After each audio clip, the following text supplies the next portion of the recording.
O văz ca prin vis, o văz limpede așa cum era, înaltă, uscățivă, cu părul alb și creț, cu oi căprui, cu gura strânsă și cu buza de sus crestată, în dinții de pieptene de la nas în jos.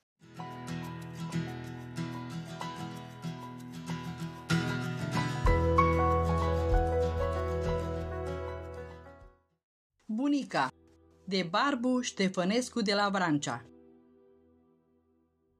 O văz ca prin vis, o văz limpede așa cum era, înaltă, uscățivă, cu părul alb și creț, cu oi căprui, cu gura strânsă și cu buza de sus crestată, în dinții de pieptene de la nas în jos. Cum deschidea poarta, îi săream înainte. I-a băgat binișor mâna în sân și îmi zicea: "Ghici, alune, no, stafide, no, năut, no, turtă dulce, nu." Până nu ghiceam, nu scotea mâna din sân și totdeauna sânul ei era plin. Îi sărutam mâna, i-am dat părul în sus și mă săruta pe frunte. Ne duceam la umbra dudului în fundul grădinii. Ea își înfigea furca cu caierul de in în brâu și începea să tragă și să răsucească un fir lung și subțire. Eu mă culcam pe spate și lăsam alene capul în poala ei. Pusul îmi sfârea pe la urechi. Mă uitam la cer, printre frunzele dudului. De sus mi se părea că se scutură o ploaie albastră. "Ei, ce mai vrei?" îmi zicea bunica. Surusul ei mă gâdila în creștetul capului. "Să spui." Și niciodată nu-i sprăvea basmul. Glasul ei dulce mă legăna. Genile mi se prindeau și adormeam. Uneori tresăream și o întrebam câte ceva. Ea începea să spuie și eu visam înainte.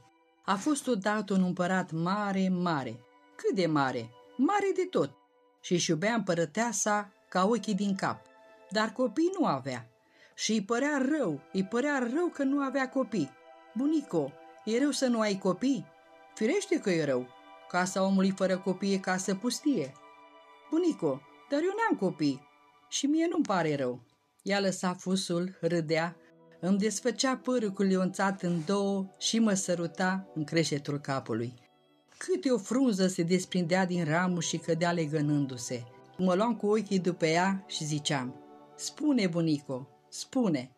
Și așa îi părea grozav de rău că nu avea copii.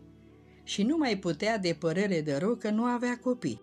Într-o zi veni la el un moș bătrân, că își târa barba pe jos de bătrân și de cocoșa ce era. Și era mic de tot. Cât era de mic? Poate s-o fi fost așa, cam ca tine. Va să zic că nu era mic de tot. Era mic, dar nu așa mic de tot. "Și cum vezi," îi zise, "măria ta, ai 2 meri în grădină, unul lângă altul, că nu știi care sunt ramurile unuia și care sunt ale altuia. Și când înfloresc, nu știi care sunt florile unuia și care sunt ale altuia. Și ăști 2 meri înfrunzesc, înfloresc, se scutură și mere nu fac. Măria ta, să știi că atunci când or lega rod ăștia 2 meri, împărăteasa o să rămâie grea și o să nască un cucon cu totul și cu totul de aur." Piticul se duse, împăratul alergă în grădină și căută peste tot locul, până dete peste îi 2 meri. Merii se scuturaseră de flori, că sub ei parcă ninsese, dar rod nu legaseră. "De ce nu leagă rod, bunico?" "Știu eu, Dumnezeu știe." Era așa de cald, așa de bine în poala bunicii, o adiere încetinică îmi răcorea fruntea. Norii albi alunecând pe cerul albastru mă amețeau. Închideam ochii. Ea spunea înainte, mulgând repede și ușurel firul lung din caierul de in. Și se gândi împăratul ce să facă, ce să dreagă ca merii să facă mere. Unul îl sfătuiau că se iude mereu și i-au udat mereu. Alții ziceau să le dea mai mult soare și împăratul a tăiat toți pomii din prejur ca să dea soare. Și merii înfloreau în fiecare săptămână și se scuturau și rod nu legau. Într-o zi veni la împărat o babă bătrână și zbârcită ca mine de zbârcită și mică ca tine de mică. Ca moșul de mică? Da, ca moșul. Atunci nu era mică de tot. Așa mică de tot nu era și zise împăratului: Măria ta, până noi mulge un ulcior de lapte de la zâna florilor ce doarme dincolo de Valea Plângerii, într-o câmpie de mușețel, și noi uda Mary cu laptele ei, Mary nu leagă rod. Dar să te păzești, măria ta, că îndată ce te-or simți florile, încep să se miște, să se bată și multe se apleacă pe obrajii ei și ea se deșteaptă că doarme mai ușor ca o pasăre. Și vai de cel ce le-o vedea că îl preface după cum o apucă toanele, în buroiană pucioasă, ori în floare mirositoare, dar de acolo nu se mai mișcă. Dar ce, ai adormit flăcăul mamei? Tresăream. Oh, nu, știu unde ai rămas. La zâna florilor. Auzisem prin vis.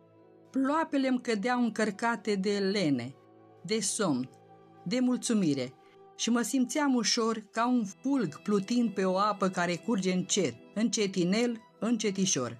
Și bunica spunea înainte și fusul sfâr pe la urechi ca un bondar, ca acele cântece din buruienile în care adormisem de atâtea ori.